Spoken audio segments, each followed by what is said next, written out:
प्रिय भक्तजनों, आपका हमारे चैनल ओम मंत्र पर हार्दिक स्वागत है। भक्तजनों, आज फिर से एक बार आपके लिए एक बहुत ही अद्भुत और शक्तिशाली मंत्र लेकर आए हैं, जो आपकी धन की समस्या को हमेशा के लिए दूर कर सकता है। अगर आपके पास रुपया पैसा नहीं है, तो कमाते भी खूब है परंतु बचत नहीं हो पा रही है, या आपके बैंक अकाउंट में पैसा नहीं है, अकाउंट खाली हो गया है, बहुत कोशिश करने के बाद भी आप पैसा कमाने में असमर्थ है, कोई भी रास्ता नहीं सूझ रहा है, तो आज हम आपके लिए माता लक्ष्मी का एक ऐसा मंत्र लेकर आए हैं जो बिना किसी पूजा पाठ के भी संभव है। इस मंत्र में आपको पूजा पाठ करने की भी आवश्यकता नहीं है। आप इसे सामान्य तरीके से जाप कर सकते हैं या सुन सकते हैं, क्योंकि भक्तजनों, हमारे सनातन धर्म में ऐसे बहुत सारे मंत्र हैं जिनको जाप करके या सुनने से धन की समस्या हमेशा के लिए दूर हो सकती है। आपको माता लक्ष्मी का ध्यान लगाकर या स्मरण करके इस मंत्र का उच्चारण करना है और माता को मन ही मन प्रार्थना करनी है कि हे माता लक्ष्मी, आप मुझे धन और वैभव से परिपूर्ण करें। तो आइए भक्तजनों, माता लक्ष्मी जी का ध्यान करते हुए इस मंत्र को सुनना शुरू करते हैं। अगर आपको हमारा यह वीडियो पसंद आए तो वीडियो को लाइक, शेयर और चैनल को सब्सक्राइब करना बिल्कुल भी ना भूलें। साथ ही कमेंट बॉक्स में जय माँ लक्ष्मी लिखकर माता लक्ष्मी का आशीर्वाद भी प्राप्त करें। मंत्र इस प्रकार से है। ओम ह्रीं श्रीं क्रीं श्रीं कुबेराय अष्टलक्ष्मी मम गृहे धनं पुर्यो पुर्यो नमः। ओम ह्रीं श्रीं क्रीं श्रीं कुबेराय अष्टलक्ष्मी मम गृहे धनं पुर्यो पुर्यो नमः। ओम ह्रीं श्रीं क्रीं श्रीं कुबेराय अष्टलक्ष्मी मम गृहे धनं पुर्यो पुर्यो नमः। ओम ह्रीं श्रीं क्रीं श्रीं कुबेराय अष्टलक्ष्मी मम गृहे धनं पुर्यो पुर्यो नमः। ओम ह्रीं श्रीं क्रीं श्रीं कुबेराय अष्टलक्ष्मी मम गृहे धनं पुर्यो पुर्यो नमः। ओम ह्रीं श्रीं क्रीं श्रीं कुबेराय अष्टलक्ष्मी मम गृहे धनं पुर्यो पुर्यो नमः। ओम ह्रीं श्रीं क्रीं श्रीं कुबेराय अष्टलक्ष्मी मम गृहे धनं पुर्यो पुर्यो नमः। ओम ह्रीं श्रीं क्रीं श्रीं कुबेराय अष्टलक्ष्मी मम गृहे धनं पुर्यो पुर्यो नमः। ओम ह्रीं श्रीं क्रीं श्रीं कुबेराय अष्टलक्ष्मी मम गृहे धनं पुर्यो पुर्यो नमः। ओम ह्रीं श्रीं क्रीं श्रीं कुबेराय अष्टलक्ष्मी मम गृहे धनं पुर्यो पुर्यो नमः। ओम ह्रीं श्रीं क्रीं श्रीं कुबेराय अष्टलक्ष्मी मम गृहे धनं पुर्यो पुर्यो नमः। ओम ह्रीं श्रीं क्रीं श्रीं कुबेराय अष्टलक्ष्मी मम गृहे धनं पुर्यो पुर्यो नमः। ओम ह्रीं श्रीं क्रीं श्रीं कुबेराय अष्टलक्ष्मी मम गृहे धनं पुर्यो पुर्यो नमः। ओम ह्रीं श्रीं क्रीं श्रीं कुबेराय अष्टलक्ष्मी मम गृहे धनं पुर्यो पुर्यो नमः। ओम ह्रीं श्रीं क्रीं श्रीं कुबेराय अष्टलक्ष्मी मम गृहे धनं पुर्यो पुर्यो नमः। ॐ ह्रीं श्रीं क्रीं श्रीं कुबेराय अष्टलक्ष्मी मम गृहे धनं पुर्यो पुर्यो नमः। ॐ ह्रीं श्रीं क्रीं श्रीं कुबेराय अष्टलक्ष्मी मम गृहे धनं पुर्यो पुर्यो नमः। ॐ ह्रीं श्रीं क्रीं श्रीं कुबेराय अष्टलक्ष्मी मम गृहे धनं पुर्यो पुर्यो नमः। ॐ ह्रीं श्रीं क्रीं श्रीं कुबेराय अष्टलक्ष्मी मम गृहे धनं पुर्यो पुर्यो नमः। ॐ ह्रीं श्रीं क्रीं श्रीं कुबेराय अष्टलक्ष्मी मम गृहे धनं पुर्यो पुर्यो नमः। ॐ ह्रीं श्रीं क्रीं श्रीं कुबेराय अष्टलक्ष्मी मम गृहे धनं पुर्यो पुर्यो नमः। ॐ ह्रीं श्रीं क्रीं श्रीं कुबेराय अष्टलक्ष्मी मम गृहे धनं पुर्यो पुर्यो नमः। ॐ ह्रीं श्रीं क्रीं श्रीं कुबेराय अष्टलक्ष्मी मम गृहे धनं पुर्यो पुर्यो नमः। ॐ ह्रीं श्रीं क्रीं श्रीं कुबेराय अष्टलक्ष्मी मम गृहे धनं पुर्यो पुर्यो नमः। ॐ ह्रीं श्रीं क्रीं श्रीं कुबेराय अष्टलक्ष्मी मम गृहे धनं पुर्यो पुर्यो नमः। ॐ ह्रीं श्रीं क्रीं श्रीं कुबेराय अष्टलक्ष्मी मम गृहे धनं पुर्यो पुर्यो नमः। ॐ ह्रीं श्रीं क्रीं श्रीं कुबेराय अष्टलक्ष्मी मम गृहे धनं पुर्यो पुर्यो नमः। ॐ ह्रीं श्रीं क्रीं श्रीं कुबेराय अष्टलक्ष्मी मम गृहे धनं पुर्यो पुर्यो नमः। ॐ ह्रीं श्रीं क्रीं श्रीं कुबेराय अष्टलक्ष्मी मम गृहे धनं पुर्यो पुर्यो नमः। ॐ ह्रीं श्रीं क्रीं श्रीं कुबेराय अष्टलक्ष्मी मम गृहे धनं पुर्यो पुर्यो नमः। ॐ ह्रीं श्रीं क्रीं श्रीं कुबेराय अष्टलक्ष्मी मम गृहे धनं पुर्यो पुर्यो नमः। ॐ ह्रीं श्रीं क्रीं श्रीं कुबेराय अष्टलक्ष्मी मम गृहे धनं पुर्यो पुर्यो नमः। ॐ ह्रीं श्रीं क्रीं श्रीं कुबेराय अष्टलक्ष्मी मम गृहे धनं पुर्यो पुर्यो नमः। ॐ ह्रीं श्रीं क्रीं श्रीं कुबेराय अष्टलक्ष्मी मम गृहे धनं पुर्यो पुर्यो नमः। ॐ ह्रीं श्रीं क्रीं श्रीं कुबेराय अष्टलक्ष्मी मम गृहे धनं पुर्यो पुर्यो नमः। ॐ ह्रीं श्रीं क्रीं श्रीं कुबेराय अष्टलक्ष्मी मम गृहे धनं पुर्यो पुर्यो नमः।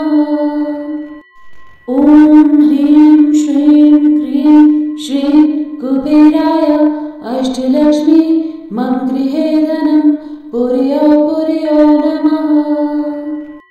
ॐ ह्रीं श्रीं क्रीं श्रीं कुबेराय अष्टलक्ष्मी मम गृहे धनं पुर्यो पुर्यो नमः।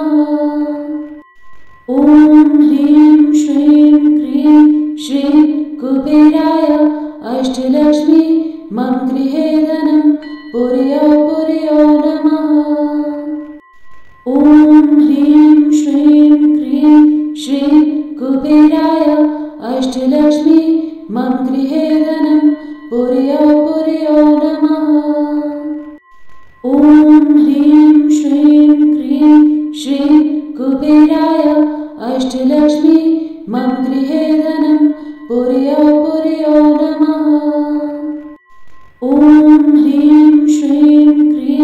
श्रीं कुबेराय अष्टलक्ष्मी मम गृहे धनं पुर्यो पुर्यो नमः।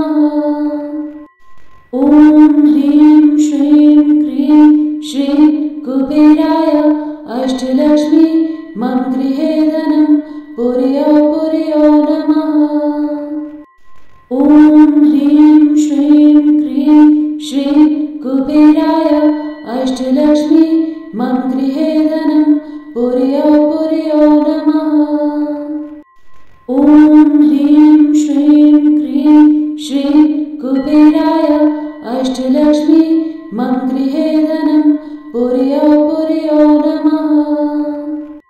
ॐ ह्रीं श्रीं क्रीं श्रीं कुबेराय अष्टलक्ष्मी मम गृहे धनं पुर्यो पुर्यो नमः।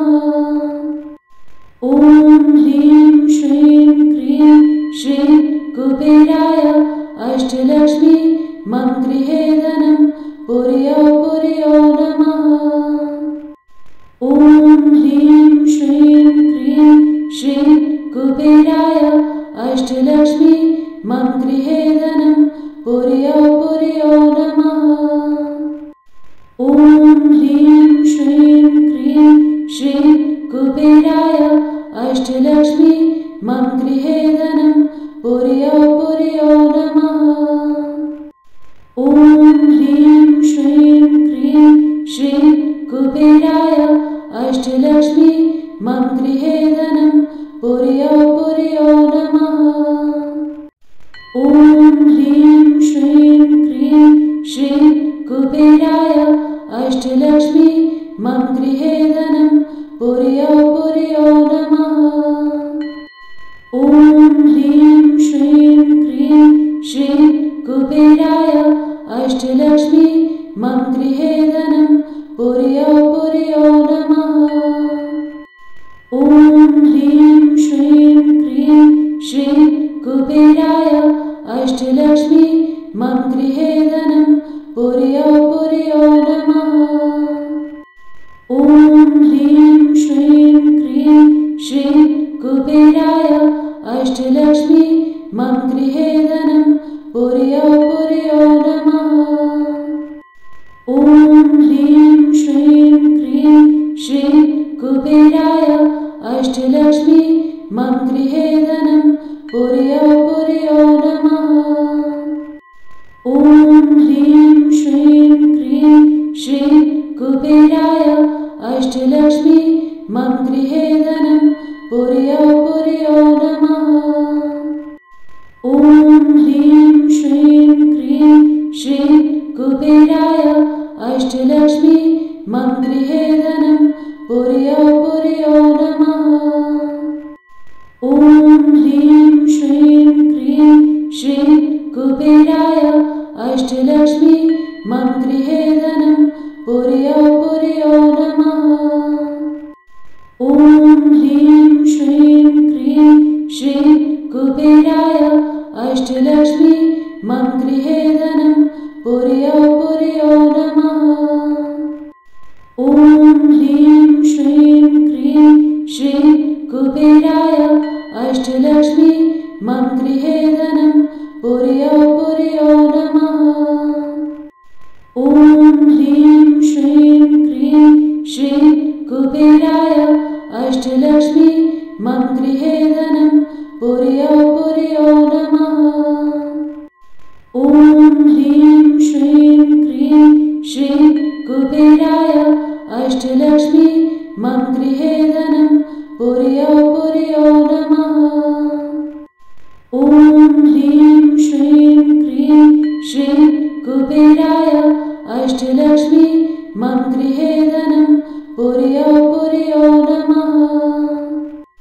ॐ ह्रीं श्रीं क्रीं श्रीं कुबेराय अष्टलक्ष्मी मम गृहे धनं पुर्यो पुर्यो नमः।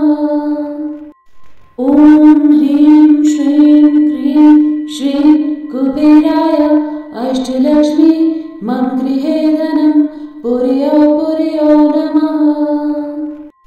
ॐ ह्रीं श्रीं क्रीं श्रीं कुबेराय अष्टलक्ष्मी मम गृहे धनं पुर्यो पुर्यो नमः। ॐ ह्रीं श्रीं क्रीं श्रीं कुबेराय अष्टलक्ष्मी मम गृहे धनं पुर्यो पुर्यो नमः। ॐ ह्रीं श्रीं क्रीं श्रीं कुबेराय अष्टलक्ष्मी मम गृहे धनं पुर्यो पुर्यो नमः। ॐ ह्रीं श्रीं क्रीं श्रीं कुबेराय अष्टलक्ष्मी मम गृहे धनं पुर्यो पुर्यो नमः। ॐ ह्रीं श्रीं क्रीं श्रीं कुबेराय अष्टलक्ष्मी मम गृहे धनं पुर्यो पुर्यो नमः। ॐ ह्रीं श्रीं क्रीं श्रीं कुबेराय अष्टलक्ष्मी मम गृहे धनं पुर्यो पुर्यो नमः।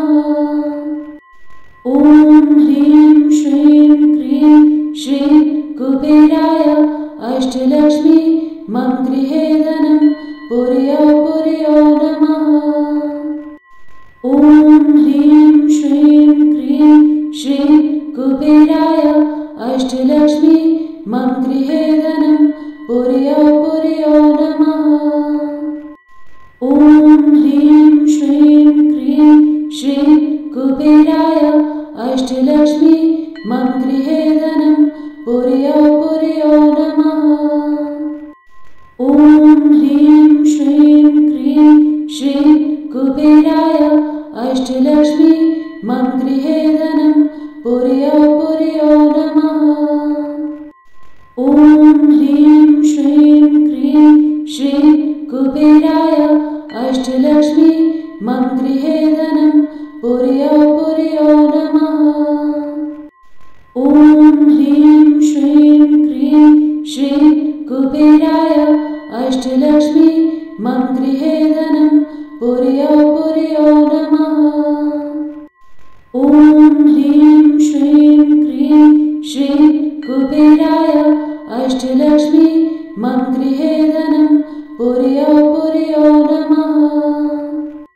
ॐ ह्रीं श्रीं क्रीं श्रीं कुबेराय अष्टलक्ष्मी मम गृहे धनं पुर्यो पुर्यो नमः। ॐ ह्रीं श्रीं क्रीं श्रीं कुबेराय अष्टलक्ष्मी मम गृहे धनं पुर्यो पुर्यो नमः। ॐ ह्रीं श्रीं क्रीं श्रीं कुबेराय अष्टलक्ष्मी मम गृहे धनं पुर्यो पुर्यो नमः। ॐ ह्रीं श्रीं क्रीं श्रीं कुबेराय अष्टलक्ष्मी मम गृहे धनं पुर्यो पुर्यो नमः। ॐ ह्रीं श्रीं क्रीं श्रीं कुबेराय अष्टलक्ष्मी मम गृहे धनं पुर्यो पुर्यो नमः। ॐ ह्रीं श्रीं क्रीं श्रीं कुबेराय अष्टलक्ष्मी मम गृहे धनं पुर्यो पुर्यो नमः। ॐ ह्रीं श्रीं क्रीं श्रीं कुबेराय अष्टलक्ष्मी मम गृहे धनं पुर्यो पुर्यो नमः। ॐ ह्रीं श्रीं क्रीं श्रीं कुबेराय अष्टलक्ष्मी मम गृहे धनं पुर्यो पुर्यो नमः। ॐ ह्रीं श्रीं क्रीं श्रीं कुबेराय अष्टलक्ष्मी मम गृहे धनं पुर्यो पुर्यो नमः। ॐ ह्रीं श्रीं क्रीं श्रीं कुबेराय अष्टलक्ष्मी मम गृहे धनं पुर्यो पुर्यो नमः। ॐ ह्रीं श्रीं क्रीं श्रीं कुबेराय अष्टलक्ष्मी मम गृहे धनं पुर्यो पुर्यो नमः। ॐ ह्रीं श्रीं क्रीं श्रीं कुबेराय अष्टलक्ष्मी मम गृहे धनं पुर्यो पुर्यो नमः।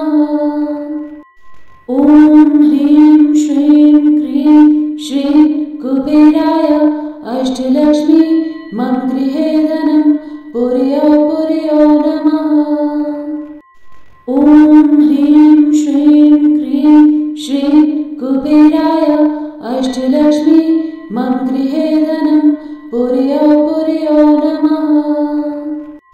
ॐ ह्रीं श्रीं क्रीं श्रीं कुबेराय अष्टलक्ष्मी मम गृहे धनं पुर्यो पुर्यो नमः। ॐ ह्रीं श्रीं क्रीं श्रीं कुबेराय अष्टलक्ष्मी मम गृहे धनं पुर्यो पुर्यो नमः।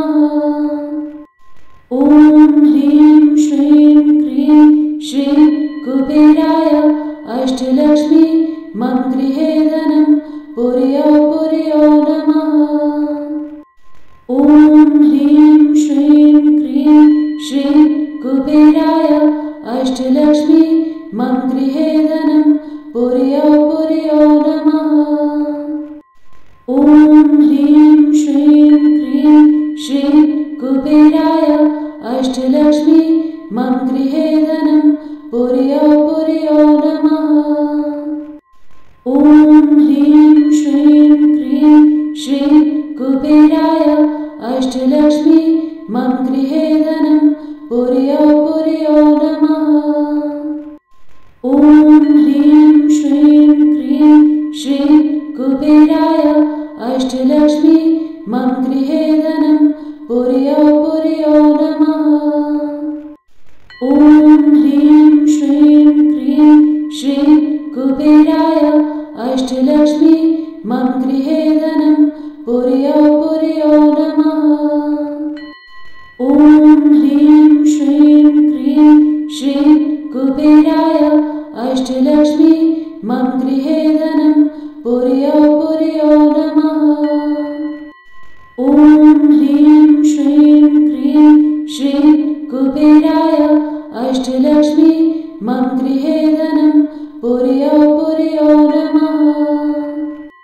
ॐ ह्रीं श्रीं क्रीं श्रीं कुबेराय अष्टलक्ष्मी मम गृहे धनं पुर्यो पुर्यो नमः।